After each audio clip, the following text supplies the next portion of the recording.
ते खड्यांचा वापर करून आणि या सगळ्या भविष्य बदललं जातं वगैरे हे सांगितलं जातं. खरात तर ते चिंचोके विकून आणि मध विकून 9-9, 10-10 लाख रुपये एकेका माणसाकडून लाटत होता. तर या सगळ्यामध्ये आणखीन अशा काय काय गोष्टी असतात की लोकांना हे सगळं सांगून पैसे उकळले जातात? खरं तर ह्या सगळ्या बुवाबाजीची एक मोडस ऑपरेट आपण ज्याला म्हणू मोडस ऑपरेंडी काय असते? ती जी आहे ना की तुमचा विश्वास संपादन करायचा आधी.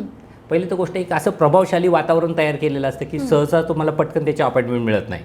त्याची अपॉइंटमेंट मिळवण्यासाठी तुम्हाला खूप श्रम करावे लागतात आणि मग तुम्ही तिथं जाता तेव्हा खूप प्रचंड नंबर असतात आणि मग तो जो त्याचा एक एजंट असतो तो तुम्हाला नंबर पटकन मिळवून दाखवतो की तुमचा नंबर. ते तुम्ही आज जाईपर्यंतच तुम्ही बघता की VIP लोक सगळे लाईनीत थांबलेले. त्याच्या आपण गेलो तो पार्किंगमध्ये इतक्या मोठ्या मोठ्या गाड्या लागलेल्या आहेत. आपण तर कुठून तरी कशाने तरी आलेलो असतो आणि एवढे लोक लाईन लावून थांबलेले आहेत आणि मग आपण तिथं जातानाच इतके ह्याच्यामध्ये की ह्याच्या अंगात काहीतरी नक्कीच हे असणार आणि मग तो तुम्हाला सांगतो की तुम्ही काय समस्या घेऊन आलेल्या आहात.